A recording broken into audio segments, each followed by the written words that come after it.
দেখুন 2021-এর পর তো ভোট পরবর্তী হিংসা দেখেছিলাম, কিন্তু 2026-এর পর ভোট পরবর্তী হিংসা হয়েছে কি? যদিও সেই বিষয় নিয়েই মমতা বন্দ্যোপাধ্যায় এই মুহূর্তে কলকাতা হাইকোর্টে ভোট পরবর্তী হিংসা মামলায় হাইকোর্টে মমতা বন্দ্যোপাধ্যায় ভোট পরবর্তী হিংসা মামলা করছেন মমতা বন্দ্যোপাধ্যায়।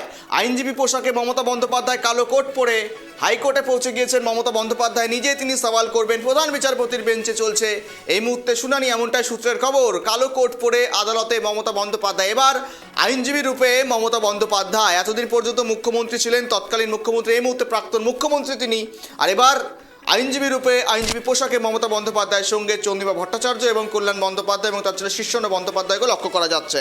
কালো কোট পরে আদালতে মমতা বন্দ্যোপাধ্যায়, আইনজীবী পোশাকে মমতা বন্দ্যোপাধ্যায়, কালো কোট পরে আদালতে মমতা। যদিও বা ভোট পরবর্তী হিংসা মামলা করতেই তিনি কিন্তু কার্যত আদালতের দরজা ঠকঠক করছেন, এমনটাই সূত্রের খবর। যদিও বা এখনো পর্যন্ত আপডেট যা উঠে আসে, প্রধান বিচারপতির এজলাসেই সেই মামলা উঠেছে।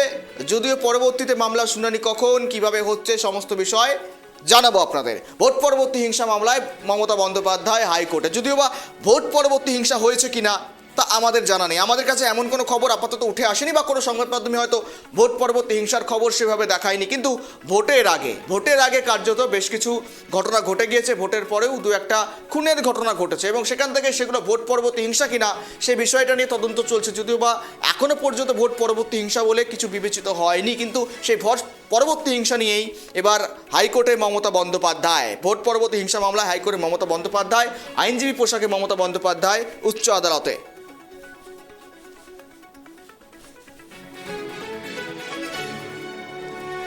কালো কোট পরে আদালতে মমতা বন্দ্যোপাধ্যায়ের আগে দেখেছিলাম এসআইআর এর সময়, কার্যত এসআইআর যখন চলছিল তৎকালীন ছিলেন মুখ্যমন্ত্রী মমতা বন্দ্যোপাধ্যায়। এসআইআর এর সময় তিনি সুপ্রিম কোর্টে সওয়াল করেছিলেন, এরপর লজিক্যাল ডিসক্রিমিনেশন নিয়ে কথা বলেছিলেন, এবং সেই মত অবস্থাতেই মমতা বন্দ্যোপাধ্যায় আবারও মূলত প্রাক্তন মুখ্যমন্ত্রী হওয়ার পর এবার তিনি পৌঁছে যাচ্ছেন হাইকোর্টে উচ্চ আদালতে।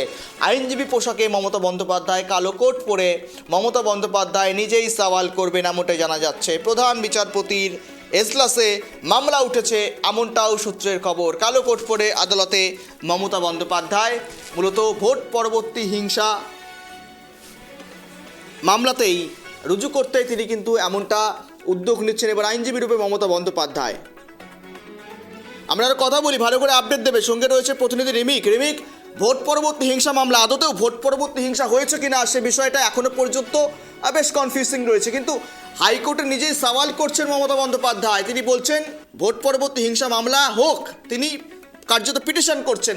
এখনো পর্যন্ত কি উঠে আসছে পর্যন্ত এই মুহূর্তে প্রধান বিচারপতির এজলাসে রয়েছেন প্রাক্তন মুখ্যমন্ত্রী মমতা বন্দ্যোপাধ্যায়। যেটা তোমায় জানাবো যে এর আগে রাজ্যে পালাবদলের পর ভোটের 26-এর বিধানসভা নির্বাচনের পর তৃণমূলের পক্ষ থেকে অভিযোগ করা হয়েছিল যে ভোট নির্বাচনের পর ভোট পরবর্তী সংহিংসা চলছে, তাদের নেতা কর্মীদের উপর আক্রমণ করা হচ্ছে, তাদের পার্টি অফিস দখল করে নেওয়া হচ্ছে, পার্টি অফিস ভাঙচুর করা হচ্ছে।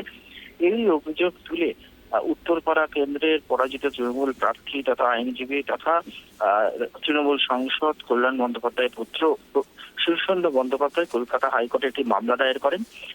যেটা আদালত সূত্রে খবর যে সেই মামলাতেই আজকে সকালে হঠাৎ করেই একদম আইনজীবী হিসেবে সাদা শাড়ি, কালো কোট, কালো গাউন পরে কলকাতা হাইকোর্টে হাজির হয়েছেন প্রাক্তন মুখ্যমন্ত্রী মমতা বন্দ্যোপাধ্যায়। যেটা জানা যাচ্ছে তিনি নিজেই এই মামলায় প্রধান বিচারপতির কাছে সওয়াল করবেন ভোট পরবর্তী হিংসা নিয়ে, এবং আজকে প্রধান বিচারপতির বেঞ্চে এই মামলার শুনানি হওয়ার কথা রয়েছে, কিন্তু আদৌ শুনানি হবে কিনা সে নিয়ে একটা ধোঁয়াশা রয়েছে। কেননা এই মুহূর্তে কিন্তু রাজ্যের যারা আইনজীবী প্যানেল, সেই আইনজীবী প্যানেল ইতিমধ্যে ইস্তফা দিয়েছে। রাজ্যের যিনি অ্যাডভোকেট জেনারেল ছিলেন তিনিও ইস্তফা দিয়েছেন।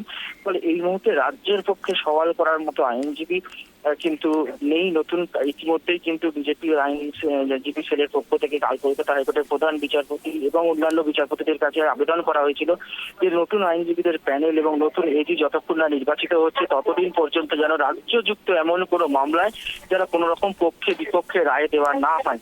ফলে আজকে শুনানি কতটা হবে সে নিয়ে দ্বন্দ্ব রয়েছে, কিন্তু হয়তো প্রধান বিচারপতি আজকে এই যে ভোট পরবর্তী হিংসায় শীর্ষেন্দ্র বন্দ্যোপাধ্যায়ের মমতা বন্দ্যোপাধ্যায় তার বক্তব্য হয়তো শুনতে পারেন প্রধান বিচারপতি, এমনটাই কিন্তু মনে করা হচ্ছে। গৌরব, কিন্তু রিমিক, মামলা কি গ্রহণ হয়েছে? গৌরব, যদি প্রশ্নটা আরেকবার করো। মামলা কি গ্রহণ হয়েছে রিমিক? হ্যাঁ, মামলা ইতিমধ্যেই গ্রহণ হয়েছে এবং সেই মামলারই আজকে শুনানি হওয়ার কথা রয়েছে প্রধান বিচারপতি সুজয় পালের বেঞ্চে। শুনানি হবে এবং সেখানে দেখা যে মমতা বন্দ্যোপাধ্যায় তিনি কি সওয়াল করেন, কি অভিযোগ করেন। ইতিমধ্যেই আমরা দেখেছি এই নিয়ে যখন রাজ্যের মুখ্যমন্ত্রী শুভেন্দু অধিকারীকেও জিজ্ঞাসা করা হয়েছিল, তিনি কিন্তু এই বিষয়ে কোনো উত্তর দিতে রাজি হননি। ফলে এখন দেখার যে ভোট পরবর্তী হিংসা বা অভিযোগ কি অভিযোগ প্রাক্তন মুখ্যমন্ত্রী আজকে আদালতে তুলে ধরেন। কারণ এর আগেও আমরা দেখেছি যে আইপ্যাক মামলাতেও কিন্তু প্রাক্তন মুখ্যমন্ত্রী বা তৎকালীন মুখ্যমন্ত্রী মমতা বন্দ্যোপাধ্যায়কে সুপ্রিম কোর্টে গিয়ে সওয়াল করছে।